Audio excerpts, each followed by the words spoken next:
Setelah sebelumnya ada pengepungan di Bukit Duri karya The One and Only Joko Anwar, kini hadir sang penantang dari barat, Sinners, karya original terbaru dari Ryan Coogler. Entah mereka berdua ini udah janjian atau gimana, gue nggak tahu. Tapi yang jelas di antara kedua film ini tuh banyak kesamaan. Dari isu sosial yang diangkat, dari bulan tayangnya sama-sama di bulan April, dari konsep pengepungan yang dibawakan, dan juga horor dan teror yang diberikan. Tapi bedanya di Sinners ini tuh yang memberikan horor dan teror bukan berandalan-berandalan kayak pengepungan di Bukit Duri, tapi entitas lain yang bukan berasal dari dunia kita.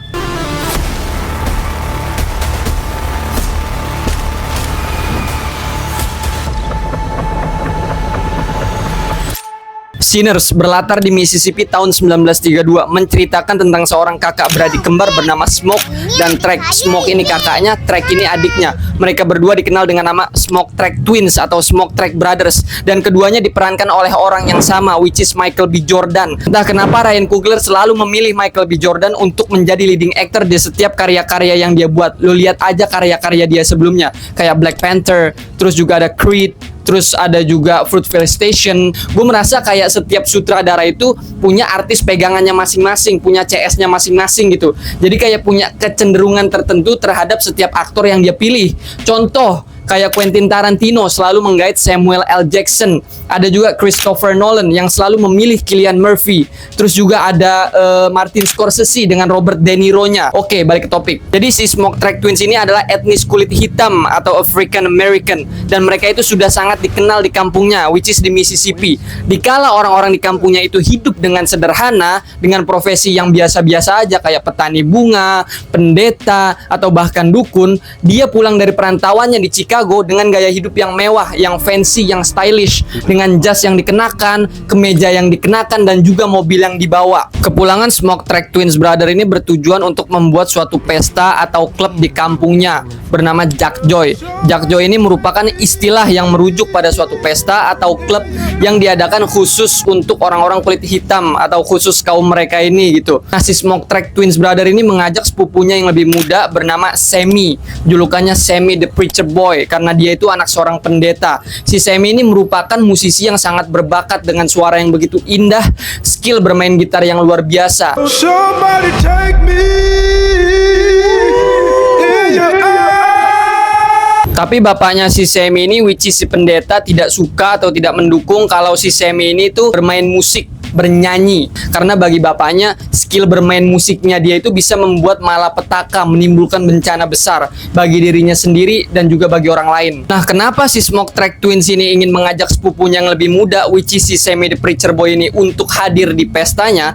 Karena mereka ini tuh ingin di pestanya tersebut atau di klubnya tersebut ada seorang musisi hebat, musisi yang luar biasa dengan suara yang begitu indah, skill bermain gitar yang luar biasa gitu, untuk memeriahkan pestanya ini. Jadi memang sebelum pestanya dimulai malam nanti, Smoke Track Twins ini sangat mempersiapkan segala kebutuhan untuk pesta tersebut gitu. Mulai dari musisinya, tukang masaknya, penjaga pintunya, pokoknya semua disiapin sama dia gitu. Kayak tukang masaknya aja tuh ternyata mantannya si Smoke, mantan bininya Smoke. Dan juga nanti ada mantan pacarnya si Track namanya Mary. Pokoknya segala sesuatunya itu dipersiapkan. Nah, tapi kehadiran Sammy the Preacher Boy ini bukannya menjadi berkah untuk pesta tersebut, untuk klub tersebut, malah menjadi malapetaka, mengundang malapetaka dan musibah bagi orang-orang yang ada di pesta tersebut, bagi Sammy the Preacher Boy itu sendiri, dan juga bagi Smoke Track Twins Brother. Kenapa begitu? Karena ternyata suara indah yang dia miliki, skill bermain gitar yang dia miliki yang begitu luar biasa, malah mengundang entitas yang bukan berasal dari dunia kita, entitas lain. Jadi seolah bakatnya yang luar biasa itu, skill bermain gitar dan suaranya yang luar biasa itu menembus tabir atau menembus batasan ke dunia entitas tersebut berada gitu. Kemudian karena tertarik dengan skill atau bakat yang dimiliki Sammy the Preacher Boy ini, entitas tersebut akhirnya datang ke pesta tersebut secara tidak sengaja, secara tidak diundang. Apakah entitas tersebut?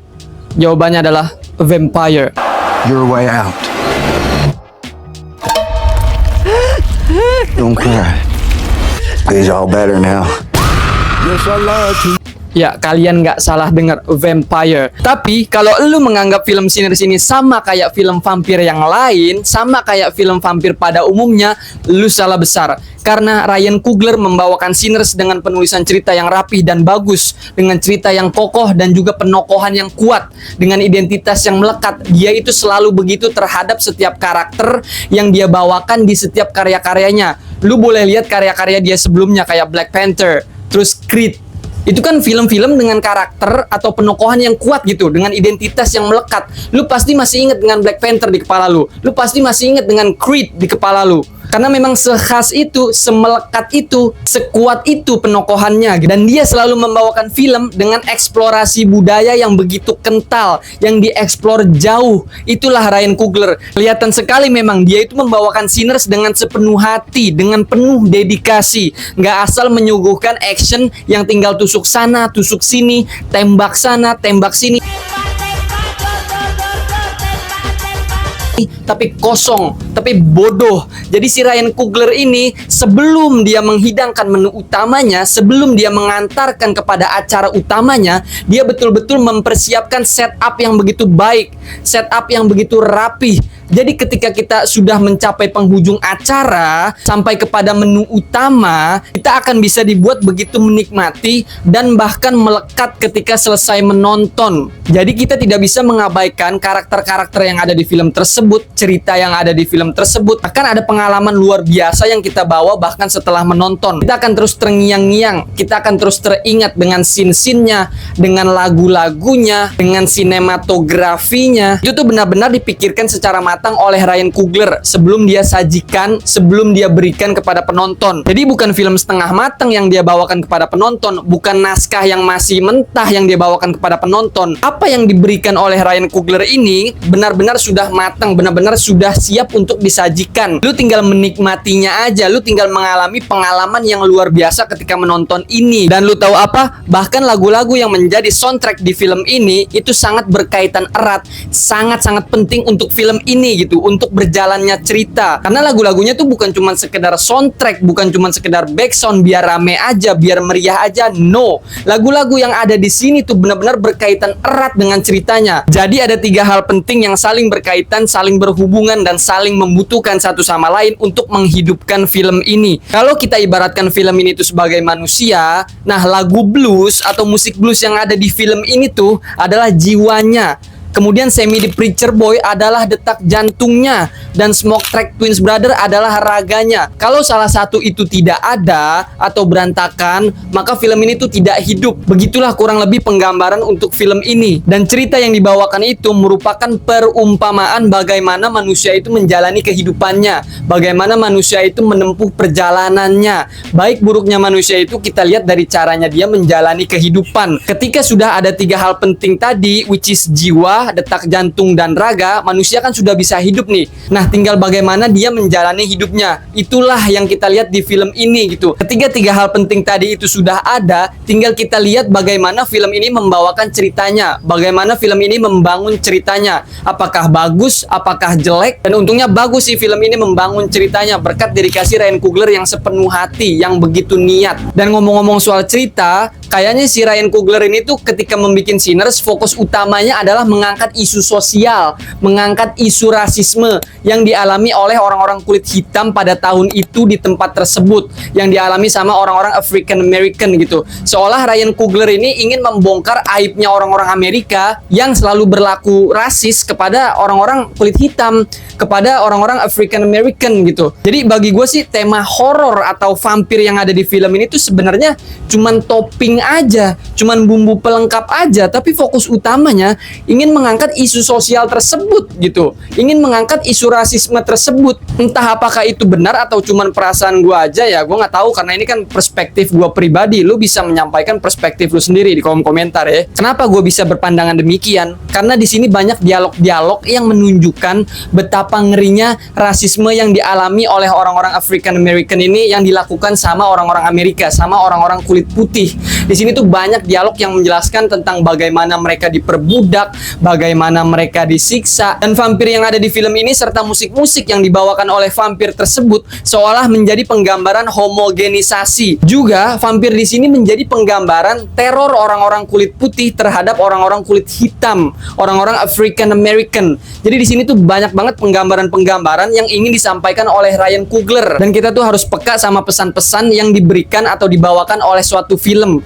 Jangan cuma mau lihat actionnya doang, tusuk-tusukannya doang, atau hal-hal remeh lainnya, tapi cobalah untuk melihat pesan apa yang dibawakan oleh film ini, pesan apa yang dibawakan oleh sang sutradara, apa yang ingin mereka sampaikan, apa yang ingin dia sampaikan gitu. Overall, Sinners adalah film yang amat sangat layak untuk ditonton. Kalau lu mau merasakan pengalaman nonton blockbuster yang berbeda dengan directing Ryan Coogler yang begitu stylish, maka lu wajib nonton Sinners ini.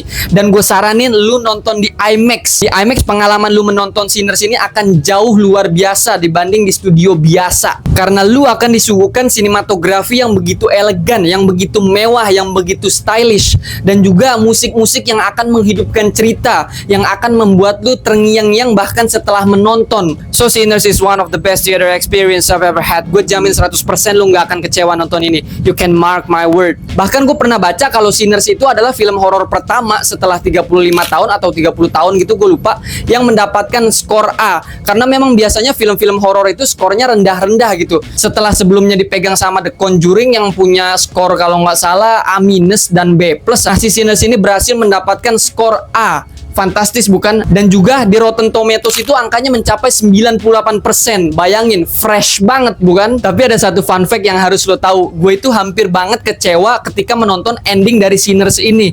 Tapi untungnya credit scene mengubah segalanya. Jadi ada satu scene penting di credit scene-nya yang bakal merubah perspektif kita, mengubah pola pikir kita yang tadinya mau menganggap endingnya ini jelek, tapi tidak jadi jelek. Dan credit scene-nya ini cukup lama loh, itu sekitar 5 menitan ada lah. Jadi wassalamualaikum deh untuk orang-orang yang udah keluar sebelum credit scene-nya. Karena memang credit scene-nya itu mempengaruhi endingnya gitu. Pasti orang-orang yang nggak menonton credit scene-nya ini akan menganggap endingnya Sinners itu jelek gitu. Dan gue hampir melakukan itu gitu. Jadi gue tahu. Dan kalau ada orang yang nggak suka sama film Sinners ini, cuman ada dua kemungkinan. Antara film Sinners ini memang bukan tipikal film mereka, atau mereka melewatkan credit scene-nya ini gitu. Dan gue hampir melakukan itu. Oke, segitu aja review film Sinners dari gue. Film ini bisa gue kasih final score 8,6 lah. Kenapa belum bisa gue kasih ke angka 9?